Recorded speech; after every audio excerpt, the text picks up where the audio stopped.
उत्पत्ति अध्याय 47। उत्पत्ति अध्याय 47।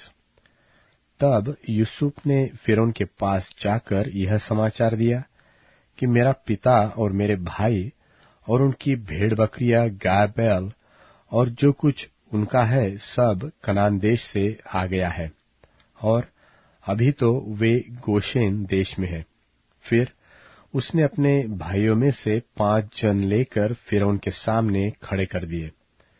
फिरौन ने उसके भाइयों से पूछा, तुम्हारा उद्यम क्या है? उन्होंने फिरौन से कहा, तेरे दास चरवाहे हैं और हमारे पुरखा भी ऐसे ही रहे। फिर उन्होंने फिरौन से कहा, हम इस देश में परदेशी की भांति रहने के लिए आए हैं, क्योंकि कनान देश में भारी अकाल होने के कारण तेरे दासों को भेड़ बकरियों के लिए चारा न रहा, सो अपने दासों को गोशेन देश में रहने की आज्ञा दे। तब फिरौन ने यूसुफ से कहा, तेरा पिता और तेरे भाई तेरे पास आ गए हैं और मिस्र देश तेरे सामने पड़ा है। इस देश का जो सबसे अच्छा भाग हो उसमें अपने पिता और अपने भाइयों को बसा दे, अर्थात वे गोशेन ही देश में रहे। और यदि तू जानता हो कि उनमें से परिश्रमी पुरुष है, तो उन्हें मेरे पशुओं के अधिकारी ठहरा दे। तब यूसुफ ने अपने पिता याकूब को ले आकर फिरौन के सन्मुख खड़ा किया, और याकूब ने फिरौन को आशीर्वाद दिया। तब फिरौन ने याकूब से पूछा, तेरी अवस्था कितने दिन की हुई है? याकूब ने फिरौन से कहा, मैं तो 130 वर्ष परदेशी होकर अपना जीवन बिता चुका हूं। मेरे जीवन के दिन थोड़े और दुख से भरे हुए भी थे, और मेरे बाप दादे परदेशी होकर जितने दिन तक जीवित रहे उतने दिन का मैं अभी नहीं हुआ। और याकूब फिरौन को आशीर्वाद देकर उसके सन्मुख से चला गया।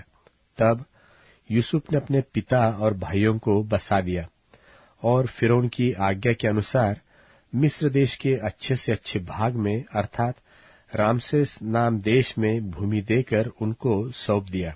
और यूसुफ अपने पिता का और अपने भाइयों का और पिता के सारे घराने का एक एक के बाल बच्चों के घराने की गिनती के अनुसार भोजन दिला दिया कर उनका पालन पोषण करने लगा।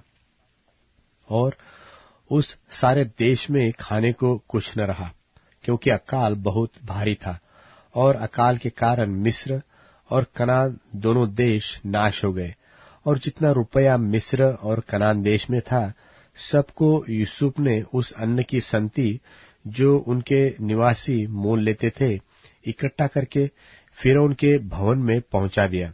जब मिस्र और कनान देश का रुपया चुक गया, तब मिस्री यूसुफ के पास आकर कहने लगे, हमको भोजन वस्तु दे, क्या हम रुपये के न रहने से तेरे रहते हुए मर जाए?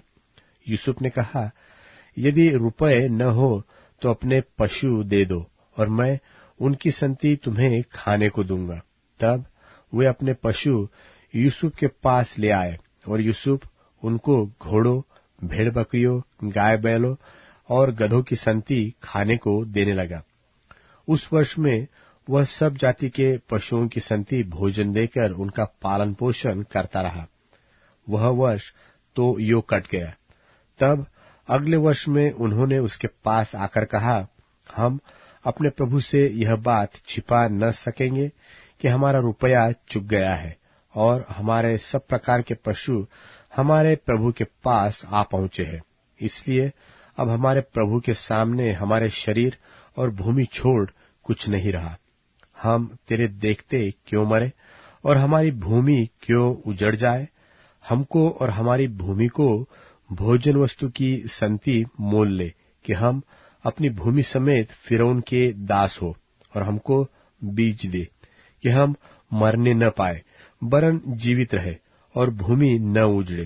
तब यूसुफ ने मिस्र की सारी भूमि को फिरौन के लिए मोल लिया, क्योंकि उस कठिन अकाल के पड़ने से मिस्रियों को अपना खेत बेच डालना पड़ा। इस प्रकार सारी भूमि फिरौन की हो गई, और एक छोर से लेकर दूसरे छोर तक सारे मिस्र देश में जो प्रजा रहती थी, उसको उसने नगरों में लाकर बसा दिया।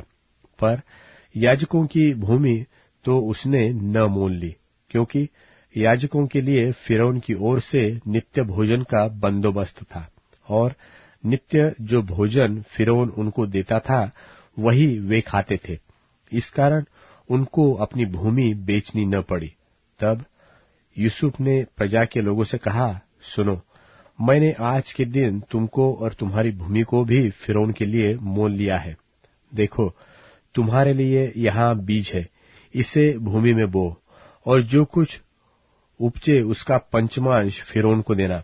बाकी 4 अंश तुम्हारे रहेंगे कि तुम उसे अपने खेतों में बो और अपने अपने बाल बच्चों और घर के और लोगों के समेत खाया करो। उन्होंने कहा, तूने हमको बचा लिया है। हमारे प्रभु के अनुग्रह की दृष्टि हम पर बनी रहे, और हम फिरौन के दास होकर रहेंगे। सो यूसुफ ने मिस्र की भूमि के विषय में ऐसा नियम ठहराया, जो आज के दिन तक चला आता है, कि पंचमांश फिरौन को मिला करे। केवल याजकों ही की भूमि फिरौन की नहीं हुई, और इस्राएली मिस्र के गोशेन देश में रहने लगे, और वहां की भूमि को अपने वश में कर लिया, और फूले फले और अत्यंत बढ़ गए। मिस्र देश में याकूब 17 वर्ष जीवित रहा। इस प्रकार याकूब की सारी आयु 147 वर्ष की हुई। जब इस्राएल के मरने का दिन निकट आ गया, तब उसने अपने पुत्र यूसुफ को बुलवाकर कहा, यदि तेरा अनुग्रह मुझ पर हो तो अपना हाथ मेरी जांघ के तले रखकर शपथ खा कि मैं तेरे साथ कृपा करके और सच्चाई का यह काम करूंगा कि तुझे मिस्र में मिट्टी न दूंगा। जब तू अपने बाप दादों के संग सो जाएगा, तब मैं तुझे मिस्र से उठा ले जाकर उन्हीं के कब्रिस्तान में रखूंगा। तब यूसुफ ने कहा, मैं तेरे वचन के अनुसार करूंगा। फिर उसने कहा, मुझसे शपथ खा। सो उसने उससे शपथ खाई। तब इस्राएल ने खाट के सिरहाने की ओर सिर झुकाया।